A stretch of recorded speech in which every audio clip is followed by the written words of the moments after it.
Welcome to Rest of His Referrals podcast. This is my first episode, and then my first guest is Keith Lewis. That's why I started this journey. That's why how involved this beautiful industry. Thank you for joining me, man. You changed my life, and then right now I'm starting really new journey. So thank you being part of this podcast as well. No problem, Barack. However I can help, man. Appreciate it. Appreciate all the work you've done for us too.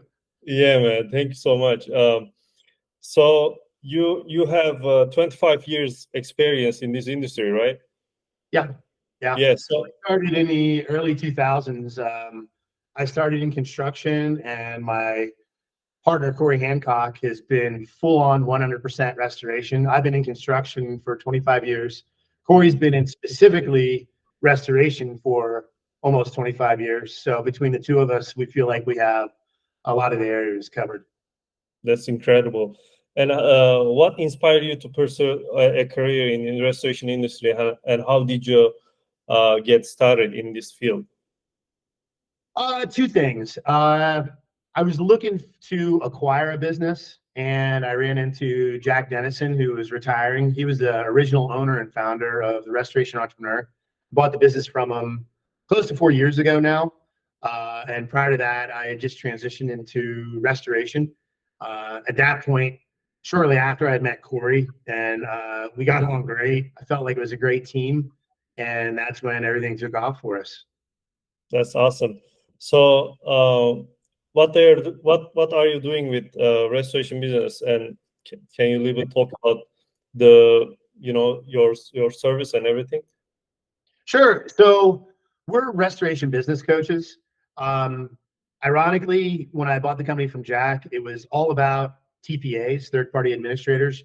Jack had built a business for over 10 years on getting people on TPAs, being third party administrators for various different carriers. And Corey and I started coaching that, and there was just so much more to offer and so much more to give. And shortly after that, we realized that we kind of moved away from the target. We were getting around more and more coaching, and we had kind of lost the track of doing TPA and getting people on TPAs. And we realized it was kind of we didn't see the forest through the trees, and we realized that hey, this is still probably the most important component. Yes, we can help you with estimating. Yes, we can help you with job descriptions, hiring, training your salespeople. But we didn't. We'd sort of gotten off course with TPAs. Now we make sure that everybody's well aware of the benefits and the negatives of TPAs. So we've kind of come full circle, and now we're coaching across the entire breadth of everything within the restoration industry, whether it be marketing, getting on a TPA, organic referrals, plumber referrals, whatever that might be for a particular organization. We'll work with them on every facet of that to find where their strengths are. That's awesome. So you expand the business once you bought it, right? Significantly, yeah. Yeah. We expanded quite significantly, but we started to focus in other areas, not just TPA. So now we're in TPA as well as organic marketing, as well as online marketing. And we talk about marketing a lot because everybody wants to grow, but there's a lot of things that need to be done internally for your salespeople, for your managers, for people who are out in the field that we can also help with. So we help guys really get off the ground and start to cultivate different areas that they didn't realize they were weak in. Hmm. And as we already know, restoration entrepreneurs, they're spending a lot of money on Google Ads to getting clients, like even sometimes like 300 US dollar per click. It's Right. crazy. Right. So you talk about referral marketing. What's the key points to get referrals for restoration entrepreneurs? Basically getting in front of potential clients. Don't forget, people in restoration don't need you until they need you. When they're driving down the street in their car, they're not thinking about a water loss. When they are going to sleep at night, they're not thinking about a fire.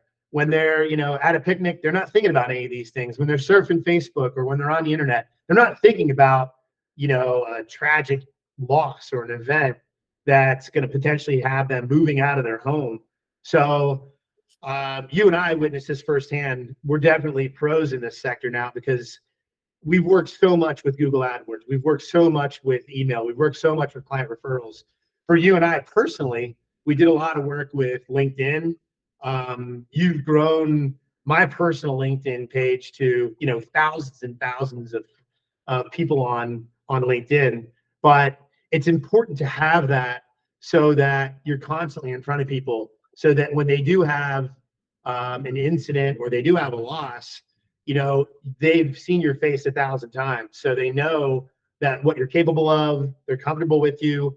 A lot of guys are out there still trying to pump Facebook and other areas, but I just still feel like LinkedIn is probably one of the better areas to go. And then, of course, AdWords. But right now, I think some of the biggest trends in the industry are AI as well. So Corey and I have actually been working with some of our guys to get more information and work with AI more to help them formulate emails, to help them formulate things internally for marketing and using AI for that. It's really not hard. In all honesty, in my opinion, it's a lot easier. When you're trying to think of an idea for marketing material, everybody kind of just, turns white and flushes over. And I've been using AI more. You use it more. Corey's using it more. Almost all of our clients, we've done a lot of internal meetings to help them use AI more. So there's hundreds of different ways to market. And by the way, I do want to say something important about that. Marketing for somebody that's in Texas and marketing for somebody that's in Minneapolis is always going to be different. It doesn't even matter if you're one town over in Texas. Your marketing plan is going to be different than somebody else. Just because of you, your business, your personality, it's always going to be a different marketing plan. It's not going to be rinse and repeat for every resto company. It's different for every resto company in every market. Doesn't matter if you're across the street, it's going to be a different marketing plan.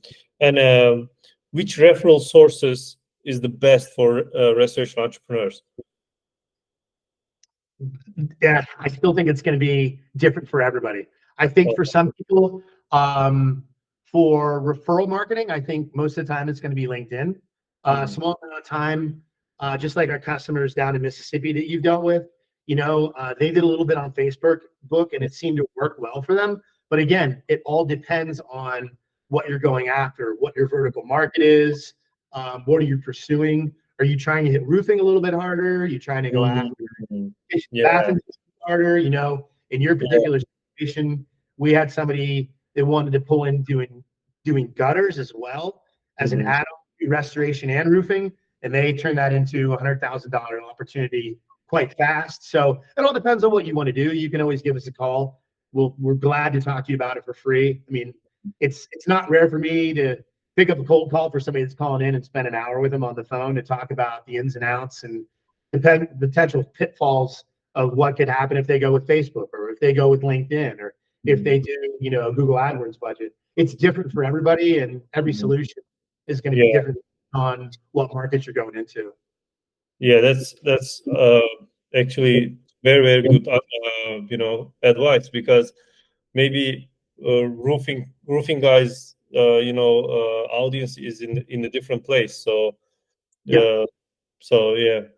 and our core business is still resto. So a lot of guys are bringing on, another small vertical market, but within resto, I think you and I can both agree, probably 70% of your focus is going to end up with Google AdWords when you're talking about an advertising budget. But again, going back to the personalities of different businesses, it's still very, very critical that you're marketing your plumbers. It's still very critical that you may have a budget for pay-per-lead budgets. These are all areas that we can help people with, and you may excel in a specific area.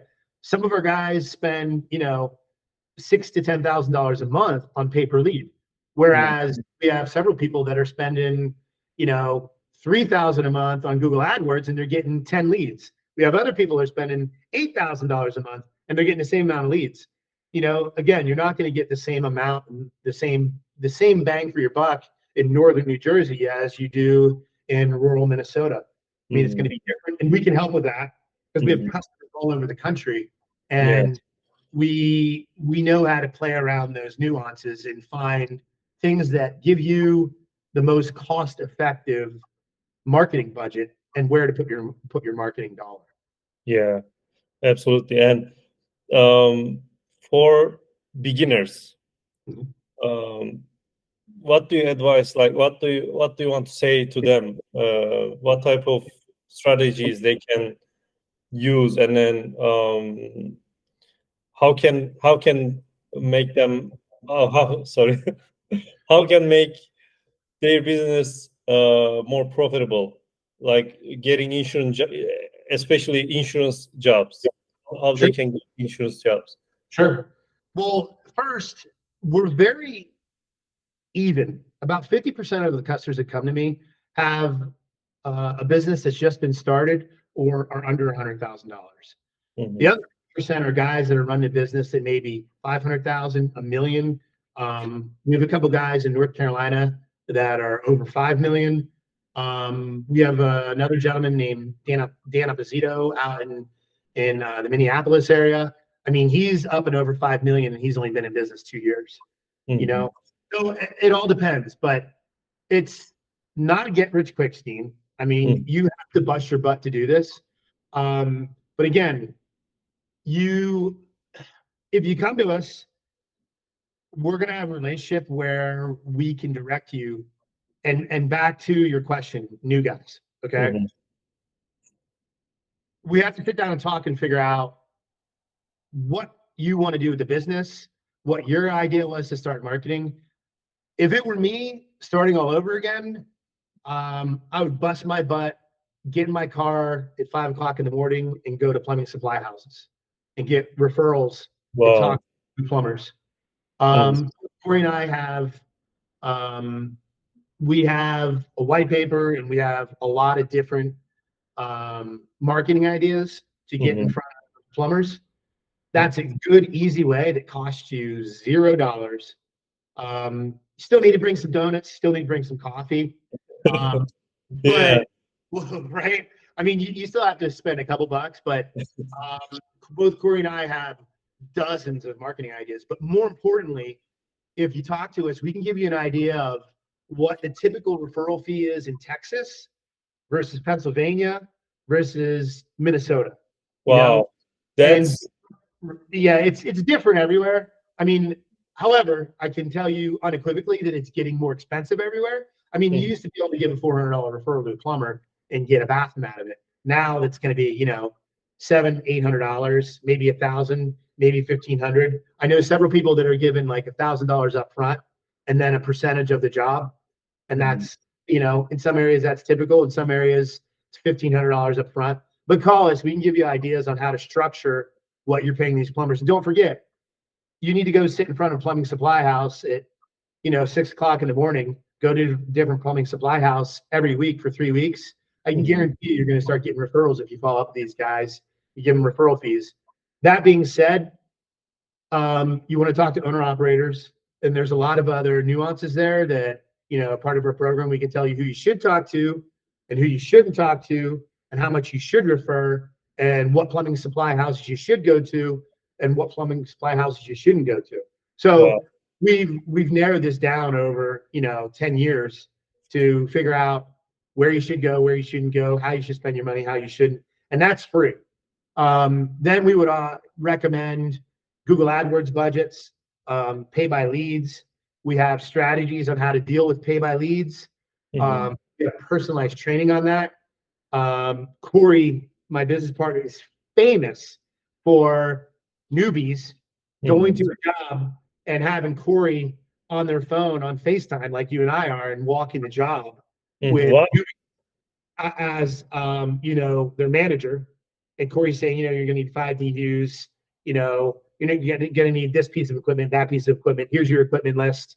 Talk to them about cost, where the budget should come in, and then you're gonna get into things like estimating, which of Mhm. course we can help with as well. Wow. I mean, for referrals, it's not only shaking hands, but also strategy. I mean, focusing on the fees, and then how you will establish your uh, you know percentage share and everything. And also Right. you talking about live sessions. That's really brilliant. Like literally, they can call him and then he can pretend as a manager. That's also brilliant. It's the definition of hands-on. We'll walk the job with you on FaceTime. You It's know, like it's not. it's It's like we'll be literally. there somebody live that has 20 plus years of experience. That's Mhm, done both. You know, water losses, fire losses, large losses, you name mhm. it. We've been there.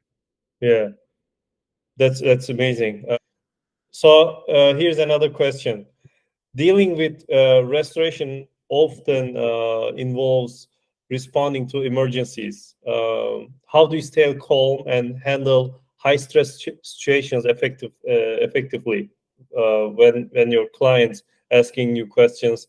How you tell them to stay calm and then be professional? Um, it's not stressful for us anymore. You know, we've done thousands of calls. So the likelihood is we've seen it before. Um, some new things have come, you know, to the forefront lately. More and more people in fire jobs now, we're seeing more and more people have foam, and we've seen that taken care of in different ways where the foam's been removed. Mm, So, you know, some small things there to deal with some new types of construction. But you have to remember this is a really difficult time for the client. You know, it may have been a fire. It could be potentially very, very stressful for somebody that's experienced a fire. And then on top of that, the fire department flooded their house with 12 inches of water, you know. mhm, So it's really difficult for them. So you're there to help. And at that point, you're going to be helping them both personally and professionally, empathy, but also your knowledge to make them feel comfortable that everything's going to be okay. mhm, And work with the insurance company and them. We also offer services to help validate the claim with the client and do the estimate, at which point we do the estimate, get the client involved with the adjuster, and talk to them about coming to terms with the claim itself. So, you know, it's not stressful on our side, but it's always the empathetic nature of helping the client to get them back to normal, get them back to their normal way of life, and doing mhm. it correctly so that both their family and themselves aren't in danger from toxic fumes, toxic chemicals, smoke, whatever it may be. But you know, we're here to help them do that, and we're here to answer questions on that as well. Wonderful. And what are some of the biggest challenges that can arise in restoration projects, and how do you overcome them? Knowledge of the industry. I mean, there's technical things that Mhm, arise. Like I said, going back to the spray foam insulation and fire jobs and having it removed, mhm. that was something we dealt with on $1 million+ loss in a only a 2-year-old home recently in Texas. Oh my Uh, God. yeah, it was a That's, massive loss from a oh fire. my God. Yeah. So, you know, we had to pull in a couple insulation experts and get an idea how to remove thousands of cubic feet of foam insulation, Damn. and then how to encapsulate it, what to do properly, how to remove it, how long it should take. Just a lot of questions there. But we kind of assembled a team of professionals with that, and we're able to overcome it literally within a couple of hours. And it also satisfied what the insurance company wanted to do. Mhm, But then there's another side of this too. You know, you're going to have issues with the adjusters quite mhm, often. mm, What I learned about that is, you know, I've got adjusters, or excuse me, I've got clients in different parts of the country that have excellent relationships with their adjusters. And mhm, then I've got clients in places like South Carolina. We've got a couple coaching students in South Carolina where every one of their adjusters with every one of their carriers is just a nightmare.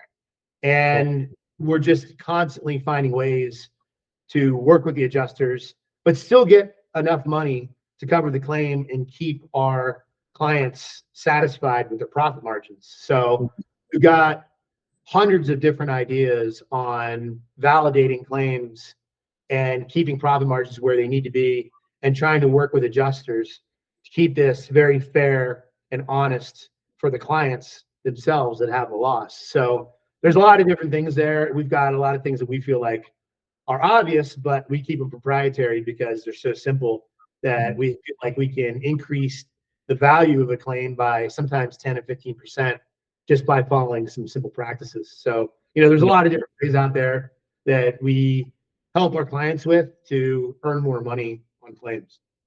Yeah, but even on the daily estimates that we do, or the daily claims we work on, typical claim I think is $38,000.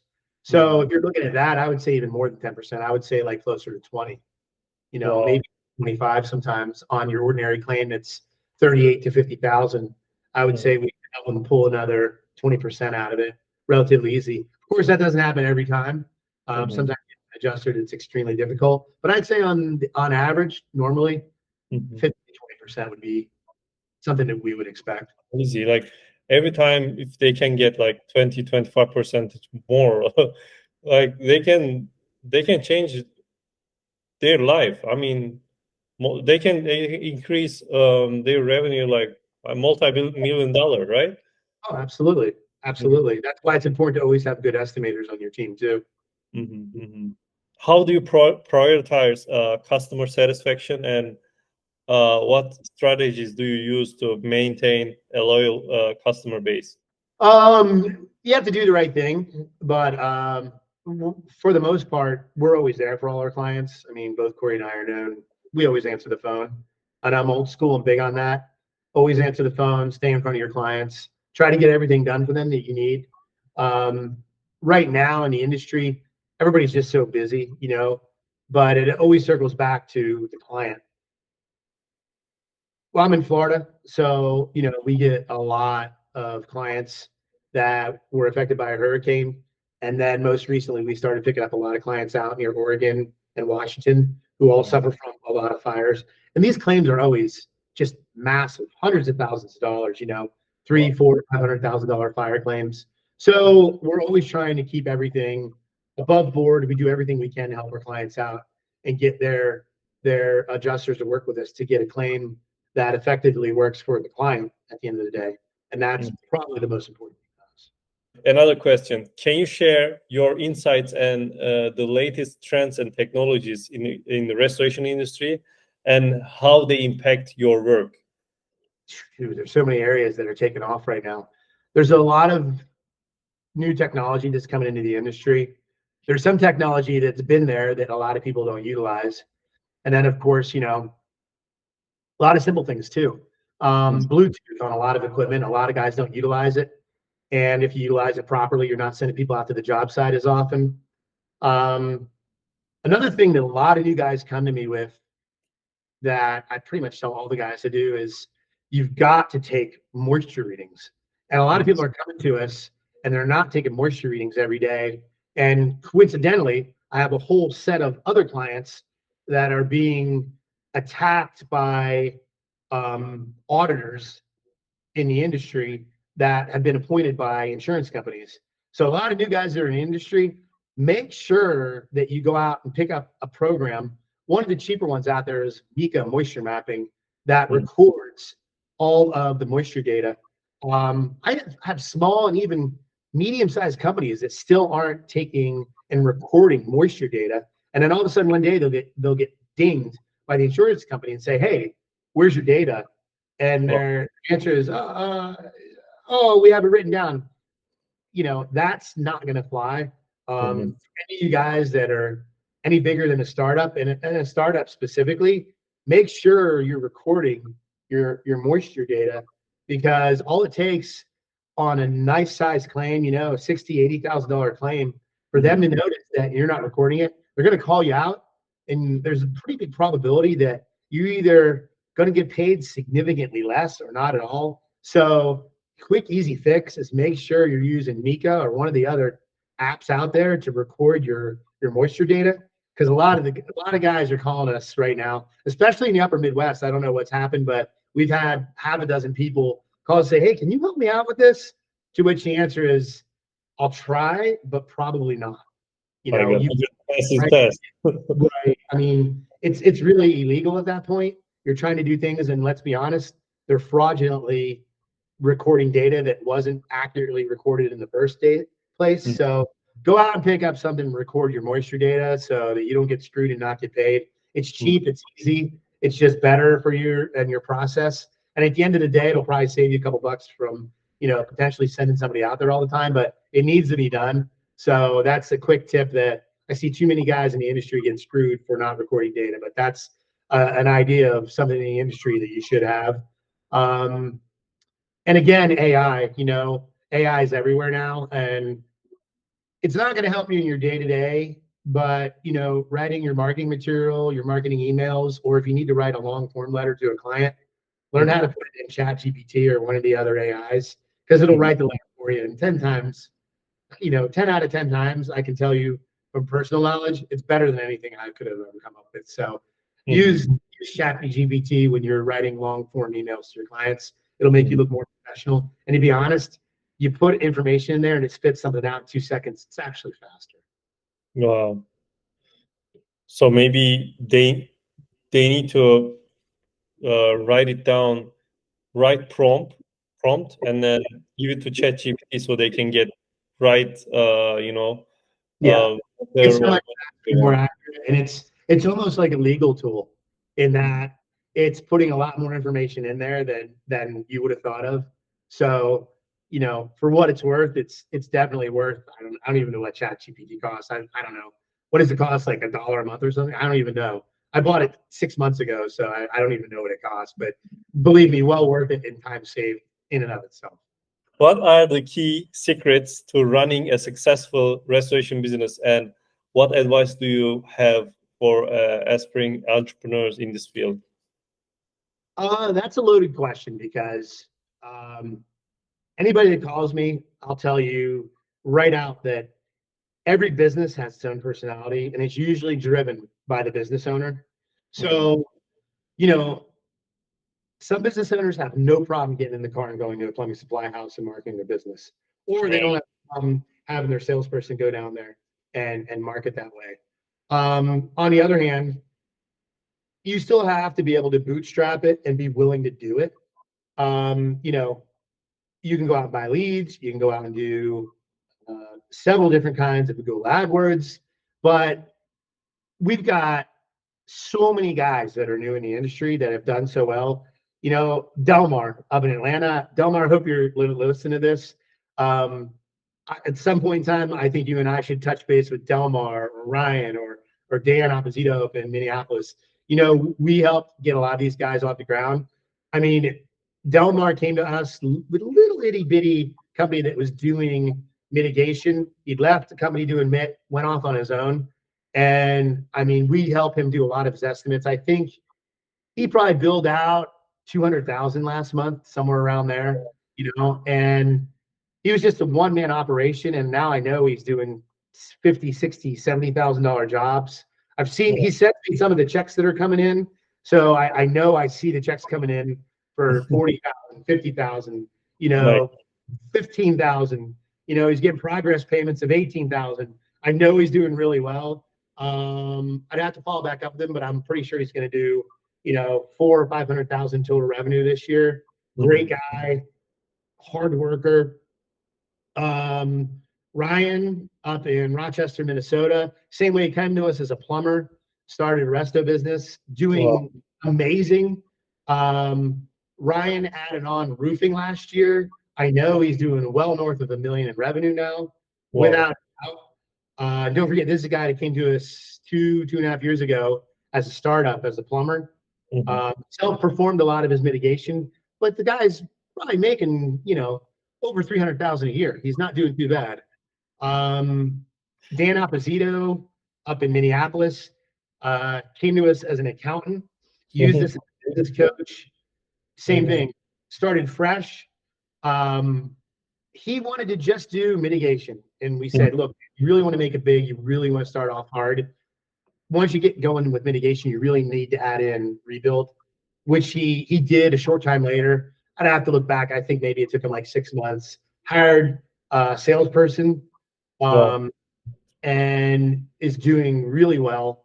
The last I heard, he broke away. He didn't really need us anymore. He was with us for quite a while, but Mhm. last I heard, he was doing 5 million in total revenue. don't forget, this guy was a startup business that was an accountant before. Yeah, that's amazing. Like, Really amazing stories. If you are willing to put in the work, we can give you hundreds of ideas that fit your personality and fit your business that will generate, new business for you.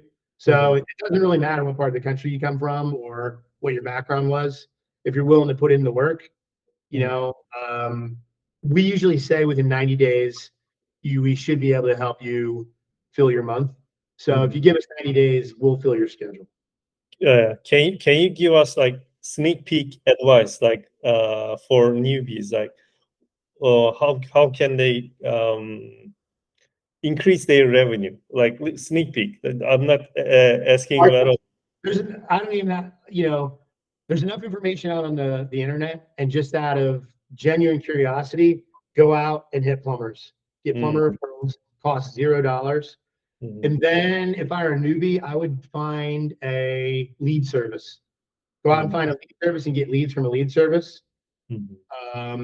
Once you start doing leads and lead services, you're going to spend anywhere from $1,500 to $2,000 a month, but you're going to do probably 8 to 10 times that in revenue, minimum of 8, and I would say maybe 10 times or more in revenue, with the occasional, kitchen job or fire job. Every once in a while, you're going to pick up a $40,000, $50,000 job minimum from these services, and as you get going more, you'll pick up more, put more money into advertising and going to see more plumbers. But realistically, from anybody that's a plumber, carpet cleaner, or just somebody that is potentially transitioning out to start their own mitigation resto business, 60 to 90 days, you should be over probably 25, 30,000 a month in total revenue. Wow. So you should be making $5,000 to $8,000 a month by your second month. That's awesome. It's a huge opportunity there. Yeah. Yeah. And as you go along, we can help you with Google AdWords. We can help you with adding roofing, which you'll sub all that out. You don't even know how to do it yourself. And if you don't want to, fine, stay with mitigation and rebuilds, and we'll help you get on. If you have an LLC or you've been in business for more than a year, we can immediately help you get on TPAs, at which point we know you're getting business directly from the insurance company for you to go out and estimate that work. And we can help you get on TPAs very, very quickly. Depending on your region, it could be as little as 6 months. But sometimes if you partner with somebody or you already have an LLC that's been open for a year, we can help you get on a TPA almost immediately. That's awesome. And can you share one memorable or instructive experience from your work in your restoration that has had a lasting impact on you? And that happens all the time, really. There's not one or two. Especially during natural disasters or just big issues. I'm in Florida, so a lot of storms come through here. So quite often you meet somebody on the phone. We had somebody get a lead down in Fort Myers last year. The storm literally went through the windows of her house, flooded her house. She had 6 feet of water in and over her house, and we helped Patrick do the estimate. We helped him win the bid. And by the end of it, we were talking to the homeowner, negotiating with Patrick, the homeowner, and our staff with the insurance company. And I think that ended up being her policy limit was $450,000, and we ended up getting her like $439,000 to do the job. Wow. And I mean, it was a win-win for everybody. We helped her. She was devastated. She was living in a rental property, but she had just had the house fully remodeled like 2 years ago. So oh my God, 2 years, and then it was a crazy scenario. But at the end of the day, we got her $439,000. Her whole house was going to get redone. Patrick was making a lot of money. She was happy because we got close to the policy limit, and on top of it all, it was just a feel-good story because, devastated home that was flooded, we got her almost $450,000, and Patrick got the job, and she was moving back in. we would work with Patrick several times during the process, but somewhere 8 months later, we happened to end up on the phone with her again, just talking about FEMA and a few other things. And I mean, she was just ecstatic. She was so happy to be moving back in her house.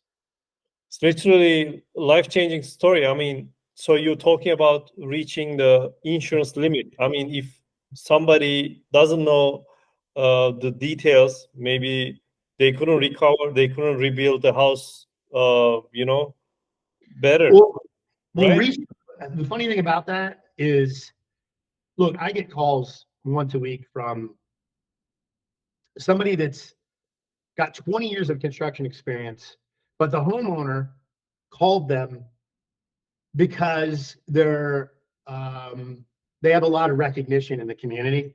Mhm. So a lot of times guys will call me that have been a builder for 20 years and they say, I don't do that much restoration, but the homeowner called me. It's a really nice house. They've heard my name and, we do a really good job and I need your help to do this job. To that, my first, and they always say, it's going to be like a $500,000 job. My first question is, what's the policy limit? And they always say, I don't know. And my next thing is, you need to go find out right now. Okay. Because a lot of these guys that are newer in the industry, even industry legends, come to me with, $500,000 job. And my question is, what's the policy limit? Nobody ever knows. And I'm like, you got to figure it out, man. I'm sure it's $500,000. Yeah, but you don't know that. You need to go now. Go call the homeowner and find out what the policy limit is right now, because you're going to pay somebody to do an estimate and don't waste your time. If you know that the policy limit's $500,000, don't waste your time doing a $600,000 estimate. Yeah, I know there's going to be upgrades for, reaching code and, bringing things up to code. We know that. No big deal. But don't go in there thinking it's going to be a $700,000 job when the policy limit's only $450,000 or $500,000. Yeah, who will cover the rest of it, right? Oh yeah, I mean, it happens to me literally every week. Somebody calls me about a $200,000, $300,000, $400,000 job, and they're all pumped up, and I'm like, "Whoa, time out! What's the policy limit? If you don't know this, oh no, it'll be fine." No, it's one phone call, and it's going to take you 2 minutes. Find out what the policy limit is before you embark on this journey, because it's going to answer a lot of questions. And the funny thing is, it's probably only about 20% of the time where it's higher than we need it to be. Almost always we're up against the wall, and they think it's going to be a $400,000 job, and the policy limit's $300,000. So some people are insured, some people own the house cash, so the policy limit doesn't reflect what the value truly is. Sometimes it's just a bad policy, and the policy limit's low. Thousands of different scenarios, but that happens all the time. It's just something that happens to me almost weekly. So it's just, all these little things that you have to be aware of before you get ready to go quote a large job like this and do an estimate on something that's really not worth your time. Or if it is worth your time, you have to be careful. Yeah. I mean, some people maybe they become like, oh, I hit the lottery ticket, but it can be, Right. Yeah. Right. Agree. Yeah, man. So thank you for your time. I'm so happy to talk with you. Very first episode. No problem. Anytime. Yeah. Thank you so much for your valuable advice. Hopefully, restoration entrepreneurs they're listening this, they will got a lot of information, and if they want to join your tribe, information's in the description, so they can contact with you. No problem. The first phone call is always free. Feel free to call us with any questions you have, and even if you have a problem in the meantime, we're always here. Yeah. Thank you, man. Thanks, Brock.